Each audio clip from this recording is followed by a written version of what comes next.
bunch of top teams were on upset alert this weekend in college football, but fortunately for Notre Dame, they could just sit back and watch. And now that the dust has settled, the Irish have a great path back to the college football playoff if they can handle their business. Plus, Luke Smith and I revisit all the highs and lows of the season thus far. That's all coming right up.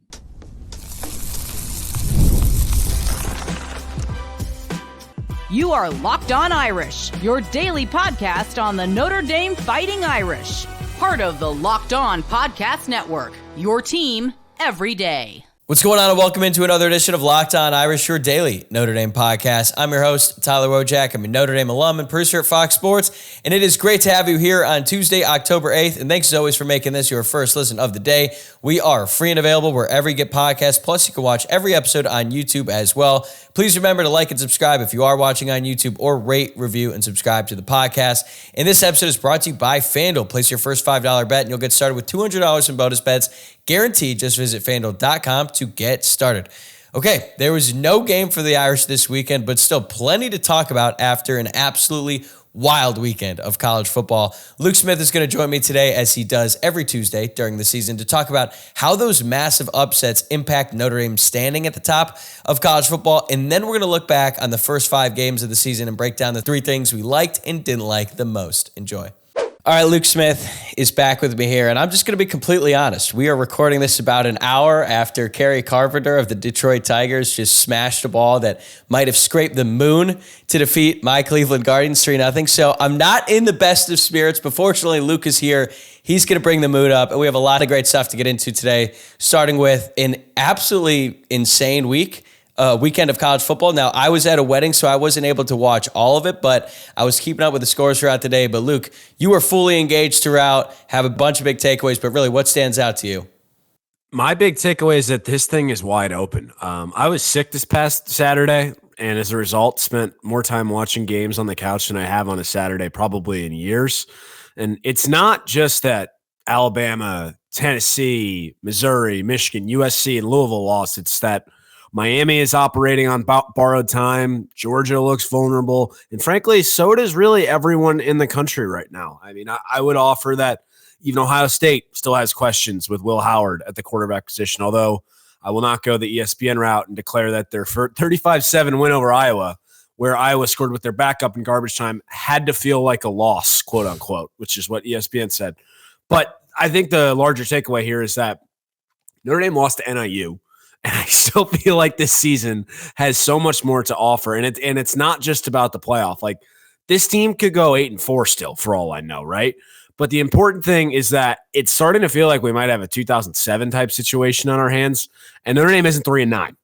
That's all that matters. We're going to be able to enjoy this one a little bit more.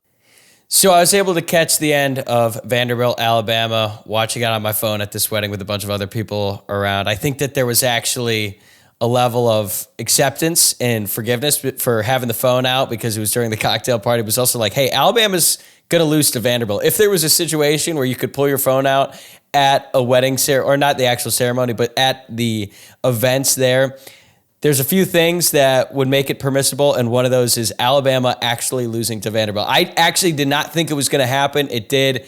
And the thing that stands out to me specifically about that game is, even though Kalen DeBoer is a phenomenal coach, and this Alabama team is absolutely loaded, the sense of invincibility, I think, is gone. Like, there was this shield around Alabama throughout the Nick Saban era. And don't get me wrong, they lost games, but they didn't lose that game. So that is as big of a sign as any that this is wide open. And even the great teams, Alabama, who is undoubtedly a great team, can lose on any given week. And it really has not felt this way in a while in college football. Like, there is legitimate parity throughout the top of the sport. And the one thing I will say I don't love people doing with Notre Dame is now they're back on Notre Dame is going to make the playoff. It's like, how could you definitively say anyone is going to win out after a weekend like that? They could, but I don't want anyone acting like it's a sure thing. I don't either, and that's why I said this team could still go 8-4 for all I know. I don't really believe that, but I don't really know what to believe about this Notre Dame team. But you're right, and the thing about that Alabama game was that it didn't feel fluky. I mean, Diego Pavia had 4 incompletions. Like, he was tearing and slicing Alabama's defense up on the ground and through the air. Like, it did not feel like a fluke. Sure, there was the pick 6, but all in all, like, it felt like Vanderbilt just straight out outplayed Alabama. Yeah, it was an upset. It was not an accident. They could not get that Diego kid off the field. And it was hilarious. It didn't even make any sense, but they were just cutting through him. And it was just a strange weekend all around for a bunch of different teams. And that actually will lead me into the first thing that I really have liked about this season as we start to reflect on Notre Dame's first 5 games because it's relevant to week 6. Notre Dame has 2 wins over ranked opponents.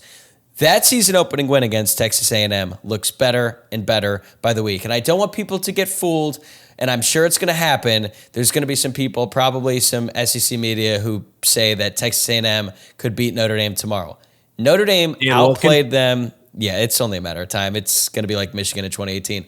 But Notre Dame thoroughly outplayed them in the second half. They deserved to win that game. They did.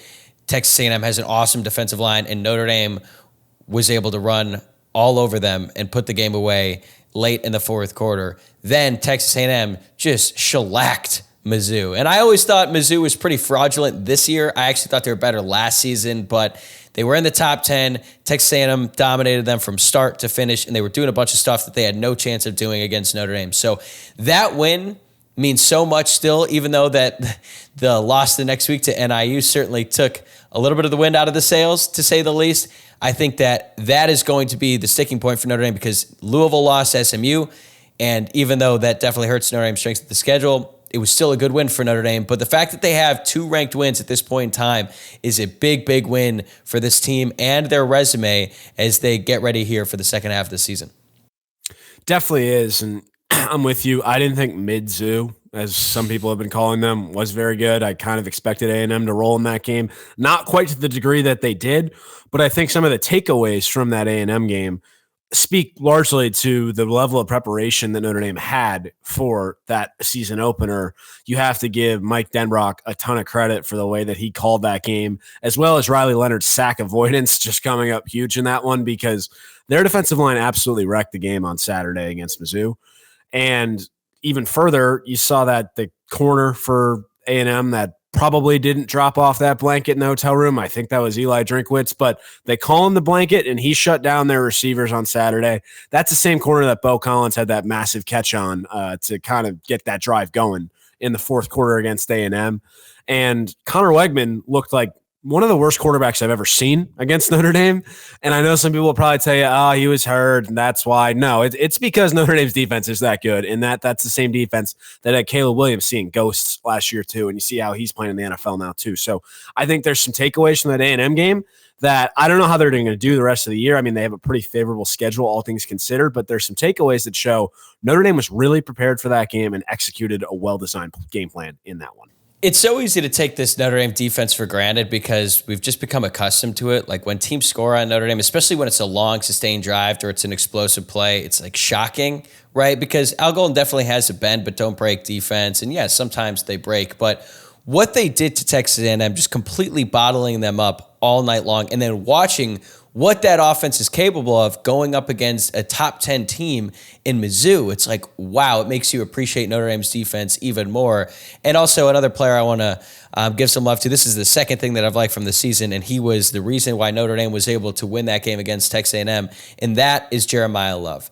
He has been awesome. He's been as advertised. He is absolutely electric. His stat line so far, 57 carries for 373 rushing yards, 6.5 yards per carry, 5 touchdowns, plus he had the receiving TD against Louisville to essentially put that game away. And I feel like he can get so much better, and that he's just scratching the surface. He's so dynamic. He can do so many different things for this offense, and I feel like he is just scratching the surface of what he can become, and Notre Dame still has him for next year too. And I have a feeling that this second half of the season, if Notre Dame does end up winning out or they end up really figuring things out on offense, a big reason why is going to be Jeremiah Love. Like, I think he can absolutely explode in this second half. And to this point, he's been their most reliable offensive player. So for all the complaints about the offense, there is not much to complain about when it comes to Jeremiah Love.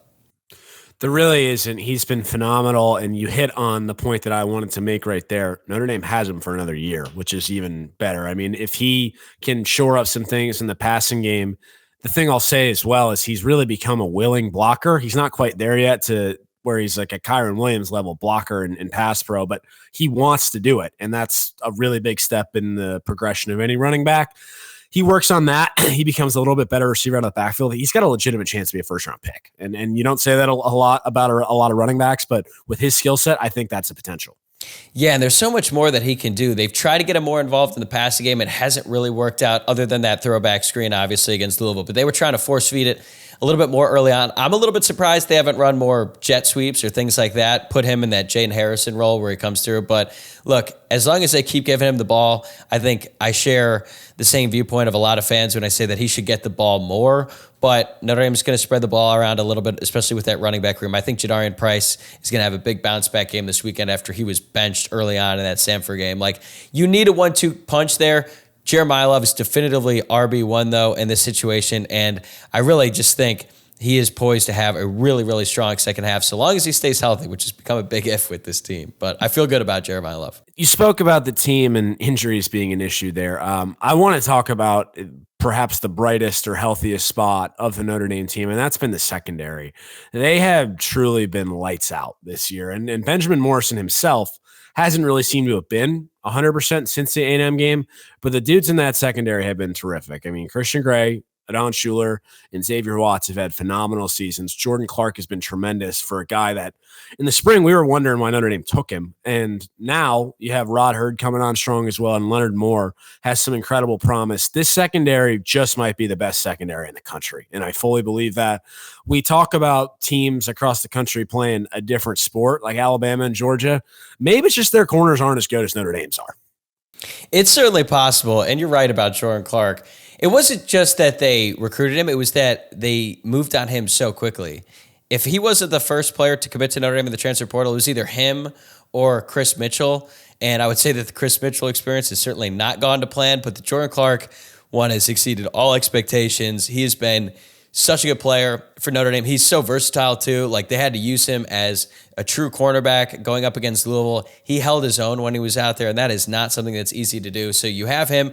Adon Schuler has been great. And that actually leads me to another thing that I like from this team so far. It's the young studs on defense. And Leonard Moore and Christian Gray are certainly at the top of that. We thought Christian Gray would be a star. He has played like that up to this point. He missed the Louisville game because of an injury, but he is expected to be back for the Stanford game this weekend. I did not expect Leonard Moore to be this good this early on in his career, but maybe I should have, because we knew that Mike Mickens was extremely high on him. We heard about all the great things he was doing in fall camp. And now I'm at the point where, like, if Mike Mickens thinks he's a good corner, then he's probably an elite corner. Like, he has been so good with the evaluation. When Jaden Mickey left, they didn't skip a beat. They actually got better, in my opinion. So the strength of the secondary obviously begins and ends. It begins with the stars, with Benjamin Morrison, Xavier Watts, but it is so deep. And you've got a guy like Rod Hurd, who is basically your third safety, backup, kind of jack of all trades position. And he's been great for them in that role too, which is not something that a lot of guys can handle, especially when he was the starter at Northwestern for years. To kind of take that role and embrace it and provide as much as he has been great, man. And the secondary has been awesome, and the young studs there have just exceeded all of my expectations. They were high to begin with. They were. And one of my concerns coming into this year was, can Jack Kaiser be an every down linebacker? We just never really seen him do it. As it turns out, it might not matter, because those younger guys have stepped up. And I think that Jack Kaiser was battling an injury in the Louisville game, and that's why he didn't play as many snaps, although we didn't hear that from Marcus Freeman directly. But you saw guys like Drake Bowen, KVA, and Osbury just really ball out in his absence against Louisville in that game last week. So those guys are stepping up in a big way, and it's been fun to watch. Yeah. More on my point about the young studs on defense, we got to highlight those linebackers that you mentioned, Bowen, KVA, and Jaden Osbury. I have to say, Bowen, of all those three, has been the most pleasant surprise, because expectations were through the roof with KVA. What he's been able to do so far this season isn't really a surprise. It was actually the expectation. Jaden Osbury, I think the only surprise is how much Notre Dame is using him. Like, we're kind of at the point now where Jaden Osbury is playing more than Jalen Sneed. He certainly did more against Louisville. I think that's just going to become the trend the rest of the way. Now, Jalen Sneed still has a role on this defense, especially now that Notre Dame was without Boubacar Traore, which we haven't mentioned yet. He is officially out for the season. We all expected that. Now Marcus Freeman announced it, made it official. But with him out and Notre Dame's lack of a consistent pass rush, I think Jalen Seeds is going to be out there for like 15 to 20 snaps a game to rush the passer. But as a true linebacker, Jane Osprey is probably already better than Snead. It's only his second year. So you have those three guys. They are the present and the future of this linebacking core. Notre Dame still needs Jack Kaiser back because I think with his experience, all that, he's still the best linebacker in that room. But when he's off the field, there is not nearly the drop-off that we thought there could be going into this season.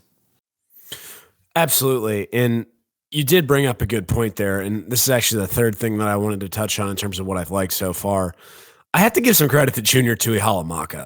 He was a complete afterthought, a guy who was a third stringer at a position he was switched to. He was so much of an afterthought. The guy did not play a snap in either of the first two games of the season. Played no snaps against A&M, none against NIU, got 18 against Purdue solely because Jordan Botelho was hurt. And then the last 2 weeks, he's been huge. He had 21 snaps against Miami, including an interception. And then he played 48 snaps against Louisville and played really well. He literally had more snaps in that game than he had in the entire season prior to that. And I don't know if that's going to be something that's sustainable for him to do over the course of a season. This next man in thing is just, as we know, it doesn't always work out that way. But in an era where guys pack it up after 4 games, he was a prime candidate to do that. And instead, he stuck around and played a huge role in that win against Louisville. And then now potentially has found a niche on this team. So shout out to him. He's going to be a critical piece moving forward. Yeah, I'm going to be interested to see how they utilize him going forward because Marcus Freeman said in his press conference that they plan to cross-train Josh Burnham at Viper and strong side end. I know that a lot of fans were hoping that maybe it'd be Bryce Young, the true freshman. I think that's a lot to ask for a player, even though we all think the world of Bryce Young and that he has almost unlimited potential at Notre Dame. Now that he's finally got comfortable at one position, I don't think it's really smart to then move him over to another. Just keep him there, especially considering RJ Oben has been a disappointment. Bryce Young might be more needed at the strong side end position. But with Burnham potentially moving over to play some Viper, I think that's going to be good because, one, Burnham is coming off an injury. If he's splitting reps with Junior Tuihalamaka, that should keep them both fresh. It could keep them both rested. And you're right, man. Junior Tuihalamaka, up to this point, was basically just like a special teams player. He was like the front man on the punt unit. So for him to go from that role to being a serious contributor to this defense in such a short amount of time is shocking. But, man, it was certainly necessary for this Notre Dame defense because things are getting awfully thin there at Viper. We'll be right back with Luke Smith in a second to go over everything we didn't like from the season thus far. But first, it's time for my Roy Player of the Week. The Roy app lets you directly support your favorite athletes. Unlike collectives where you make a donation to a general fund, Roy lets you choose the specific athlete you want to support. You back the players you care about and in return get exclusive content after the season like personal videos and updates. And the best part, it's risk-free. If the athlete transfers or doesn't create the content, you get your money back. And this week, I'm choosing Xavier Watts for his performance against Louisville before the bye week. I just contributed $100 to his campaign on Roy and want you to join me by making a payment of as little as $10. When enough of us contribute, it's not just about the dollars, it's about the message we send to Watts together. Our collective support helps keep him connected to our school. Plus, Roy is doing their part to bring fans closer to their schools and athletes with an exciting giveaway. Roy is giving one lucky fan 2 tickets to any game of their choice in November. Here's how to enter. Just download Roy in the App Store or Google Play, use code LOCKEDON when signing up, and you're entered. Already on Roy? No worries. Make a payment to any athlete's campaign and you'll also be automatically entered. No purchase necessary, void where prohibited. Just go to joinroy.com for official rules. Download Roy and try it out. There's no subscription, no recurring fees, and for as little as $10, you can get in the NIL game. Roy, support the players, change the game. If we want to switch to things we don't like. I think it's time. Notre Dame is remarkably banged up. Already they've lost Boubacar Traore, Jordan Botelho, Ashton Craig, Charles Jagusaw, Kahanu Kia, and Jabron Payne among starters or at least contributors for this year.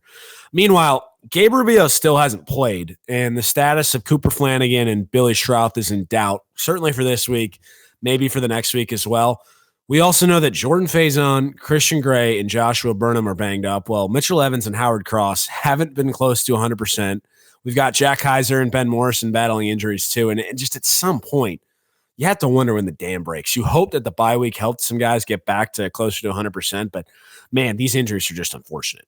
Yeah, and you didn't even mention Riley Leonard or whatever he suffered against NIU. That might have been the main reason why they lost that game. Like when you're listing off those guys, it's actually easier to count the guys who have not been hurt or dealt with an injury of any kind at this point in the season, and that is really not a good place to be if you're Notre Dame. You're right. They have been able to get by for the most part. I mean, especially on defense, what they were doing in that second half against Louisville when they're moving Clark out and they got hurt in at nickel, and then they've got Junior Tuihalamaka playing 44 snaps. Like, that's just not sustainable. It worked against Louisville, and I'm really hopeful that coming out of this bye, they get more healthy, but they need Gabriel Rubio. They need Cooper Flanagan. Like, they need these guys to come back and play, and they need a guy like Mitchell Evans, who has not been hurt this season, but is coming off a torn ACL that he suffered last year. Like, he's just not been the same player. And I'm not even criticizing him. It's just a reality. Like, he's been out there. He's made some plays for sure on third downs, but this isn't the type of season that we expected out of him, especially in preseason camp when everyone was like, oh,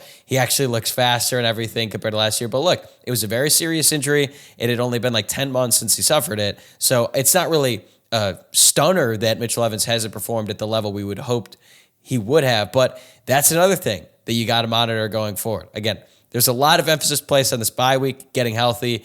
We're going to find out on Saturday because Notre Dame really needs to start getting healthy, and they need some damn luck because they have had a very short amount of that so far this season. Right. And I don't remember if we said this on air or this is you and I talking off air, but very rarely when these injuries start to pile up like this, do they just stop. 2014 and 2015 come to mind in particular. So fingers crossed, but boy, it's not been great.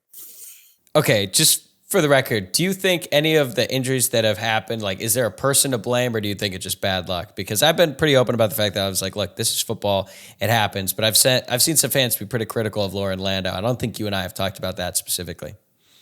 Yeah, I mean, I'm not a doctor. I don't know what these fans could possibly know about what Lauren Landau's doing that's causing these injuries. I think it's probably just the nature of playing, a sport that's the equivalent of getting into a car crash 25 times a game. Yeah, I think we're on the same page here. Okay, the first thing I don't like, and it's kind of related to this, and it's pretty simple, the vibe.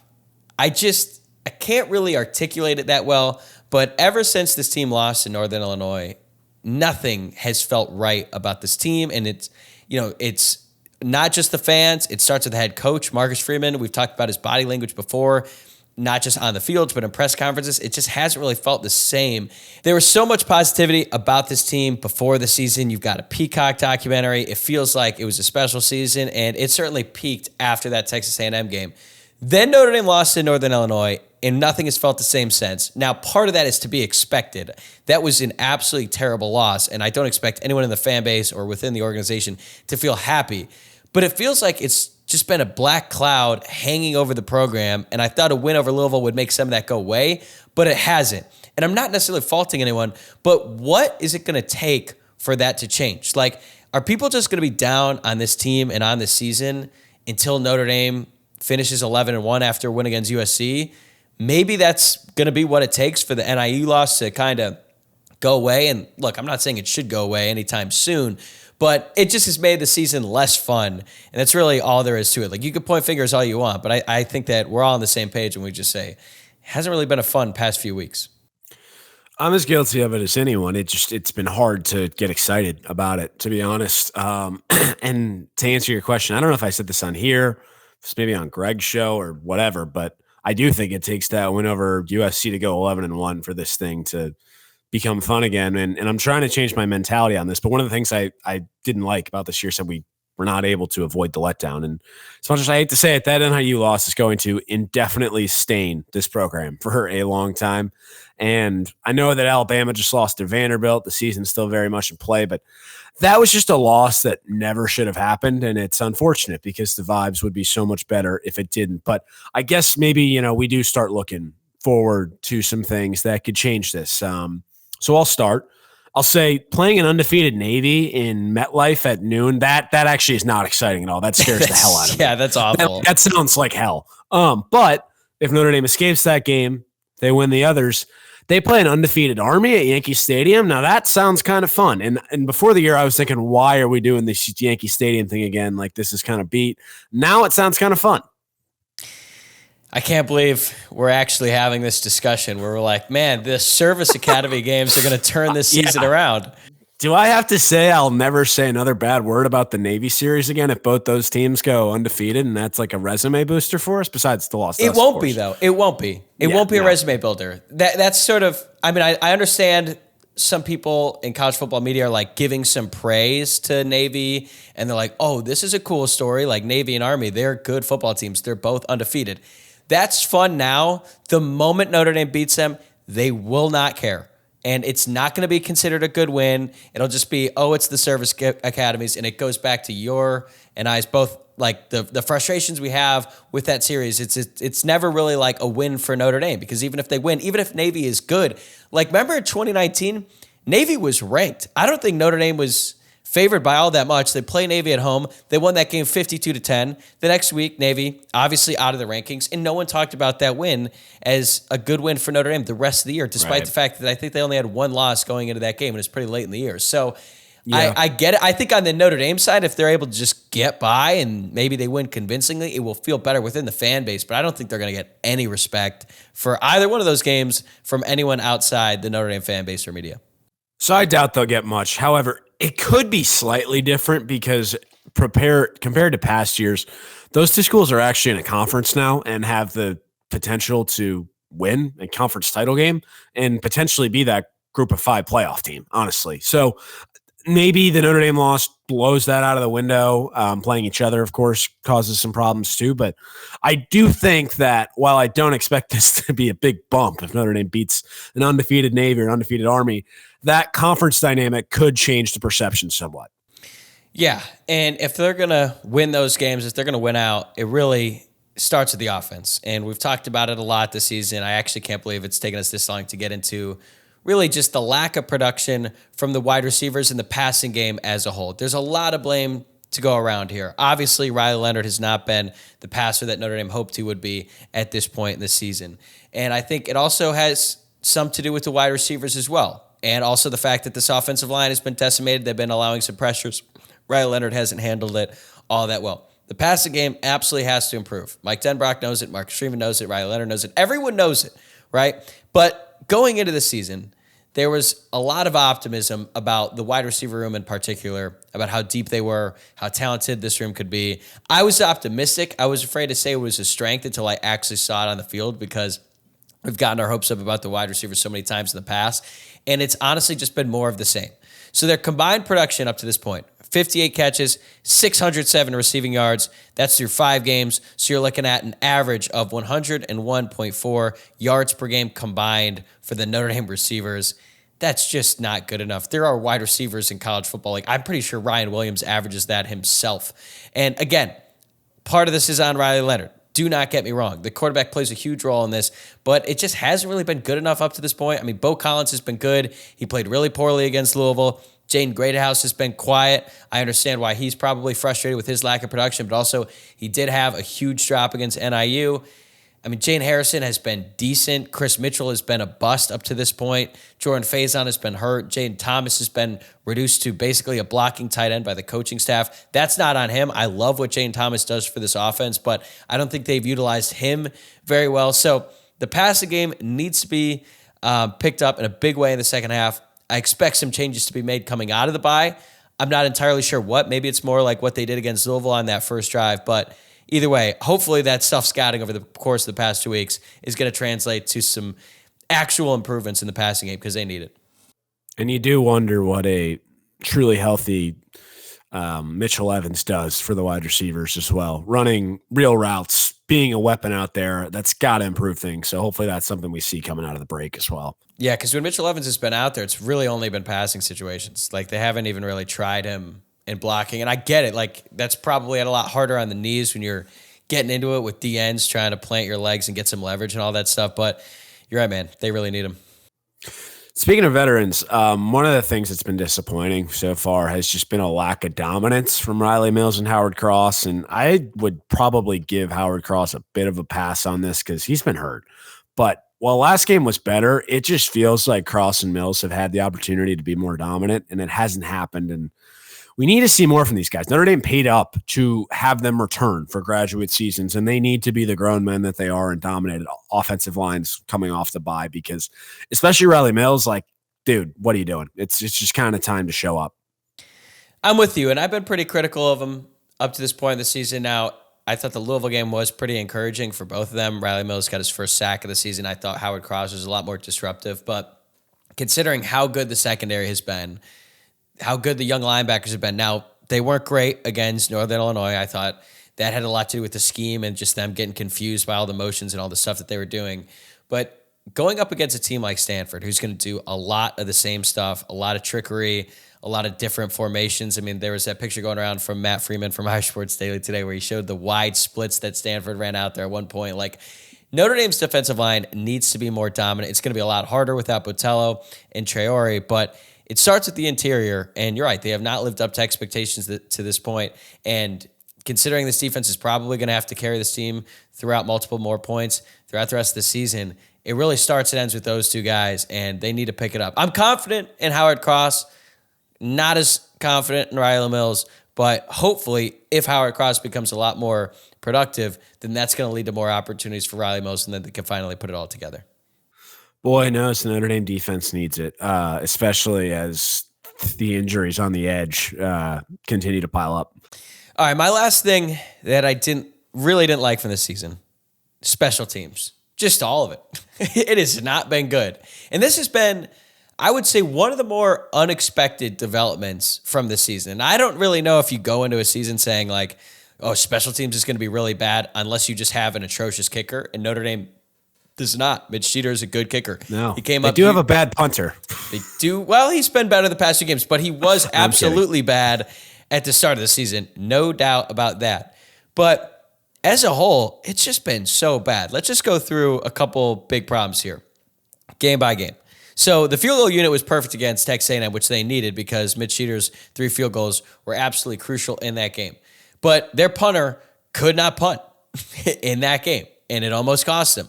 Everything was bad against Northern Illinois, but particularly the field goal unit, as they had one blocked kick, and then for whatever reason, Marcus Freeman decided to trot out the field goal unit. I'm not going to blame them as much as I am the coach in that situation, but still, they did get another one blocked. The Miami game was maybe the worst all-around special teams performance in the history of Notre Dame. That's probably an exaggeration, but when you start off with a muff punt, you give Miami a chance to score, take the lead early on in the game, and then you have a bunch of other miscues in that game. Certainly doesn't help the case that it wasn't the worst game in history. And then they fumbled the opening kick against Louisville. It led to an immediate touchdown.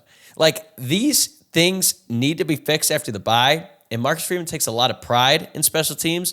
Marty Biaggi was good as the special teams coordinator last year, but they need to address it ASAP. But it's not all on the coaches, though. It's on the players. They have to take responsibility. They have to take pride in special teams. And up to this point, they just have not.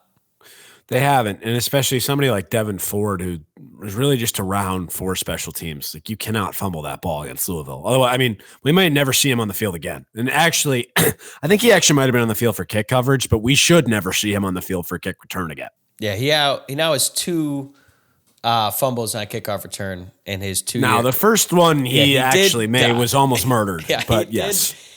He did basically die on the field of play. So we will give him a pass for that fumble because that was one of the more violent hits I've ever seen. But still, that one against Louisville just could not happen. I understand it was raining, the ball was wet, but I also hated his route on that because he got the ball, the middle of the field was wide open. He went to the blockers on the left, fumbled it, gives up a touchdown immediately. So they really need to figure that stuff out. I mean, there were some highs on special teams, like Jordan Faison, the play that he made against Louisville was great. That was also his first game in that spot. So it hasn't been all bad, but I can't really explain how shocked I am by how just undisciplined they are on special teams and really the team as a whole. That's just been a really curious development, especially considering how excited we were about the staff that Marcus Freeman had around him. We thought we'd see a much more disciplined football team, and up to this point, that has just not been the case. Yeah, and I don't think it's because Marty Biaggi has been spending more time with the secondary and that role that he's taken on. But, I mean, I'm sure some people have asked that question because they have seemed especially undisciplined on special teams. Yeah, maybe they just need to spend more time on special teams in practice. Like, if they might. Could be. That just might be the case. But that's it for the 3 things. Any initial thoughts on the Stanford game this weekend? I will say I'm very glad there was a bye this past week because I think if Notre Dame had turned around and played Stanford coming off the Louisville game, they would have lost it. But I don't really know what to expect. I don't know if Ashton Daniels is going to play. If he doesn't, feel pretty good about Notre Dame. If he does, I still feel pretty good about Notre Dame. But their backup QB, he is less of a throwing quarterback than Andrew Hendricks. So, wow. Yeah. Andrew Hendricks name drop of the podcast. I was not expecting that. Yeah, I was pretty nervous about Stanford following their win at Syracuse. I mean, Alec Aomanor had an unbelievable catch in that game. Tough break for Clarence Lewis, CPA. Haven't really talked about him much, but not his best game against the Cardinal. And then they have lost their last two games by a combined score of 71-21. They lost 40-14 to Clemson, and then they got absolutely pantsed by Virginia Tech 31-7. And I understand that Virginia Tech probably had a lot of anger to take out on them following their heartbreaking loss to Miami, but those are not two quality losses at all, to say the least. And then you add in the fact that their quarterbacks are... I was surprised by the 24-point spread. Like, all this being said, did you think that was a lot? No, I think it sounds about right. I don't think Notre Dame will cover it, but it sounds about right. And for as much as Notre Dame has struggled in letdown games, Marcus Freeman has been good after the bye week. So they at least have that going for them. But I don't know. How do you think this plays out? I think Notre Dame will win the game, but I don't think it's going to be like a complete blowout. They'll probably win by like 17. I wouldn't be happy with that. Yeah, I mean, I don't think we're going to be that happy with it, but that's kind of what I think happens. Yeah, I feel that. I think what's going to happen is Notre Dame is going to come out. They're going to score on the opening drive because they have been so good on the first drive of the game all season long. Then they're going to go in the lull, and then everyone's going to get mad. And then in the second half, they'll pull away. I actually do think they're going to backdoor cover on this one. I think I'm feeling pretty good about that. Now, different situation if the quarterback doesn't play. It's just going to be, in my opinion, a typical ugly performance from Notre Dame. But how excited would you get if Notre Dame does come out and they thoroughly dominate Stanford from beginning to end in a way that they have not done since the Purdue game? Man, I don't know. It's hard to say. It's hard to say without seeing it. I don't think Stanford moves the needle that much for me, to be honest. I think I need to see it. I think I would need to see it in consecutive weeks before really getting back on. Are you going to be there? I will. Yeah. So excited for that. Looks like going to be a nice day in South Bend, but we'll see what happens. All right. On that note, we'll call it here. But Luke, we'll see you again next week after the Stanford game. All right. Sounds good. Today's episode is brought to you by FanDuel. Hey, NFL fans, you get to start the season with a big return on FanDuel, America's #1 sportsbook. So when you get a hunch in the middle of the game, you can check out the latest stats, view live play-by-play, and so much more on the same page where you place your bets. You'll get started with $200 in bonus bets guaranteed when you place your first $5 bet. Here's my pick this week. We've been giving out winners on the pod, specifically on Thursday Night Football, and this week I'm taking the 49ers -3.5 against the Seahawks. I know that the 49ers have been kind of in a slump lately. They just blew a lead to the Cardinals, and it was a really, really tough loss for them. So they absolutely need a win, and I'm taking them to get the win and the cover on the road against the Seahawks this Thursday. And for more, just visit FanDuel.com today. All right, that's going to do it for this episode. Thanks again for making Locked On Irish your first listen of the day. I'm going to be right back here tomorrow morning with a full preview of the Stanford game. Right now, the Irish are 23-point favorites, which feels a little steep, and I'm not going to lie, I'm a little nervous about this one. So you're going to have to tune in tomorrow to find out why. Then later in the week, we'll be doing another Friday mailbag, so remember to get your questions in. Also remember to please subscribe on YouTube or wherever you're listening to the podcast, and I'll see you guys tomorrow.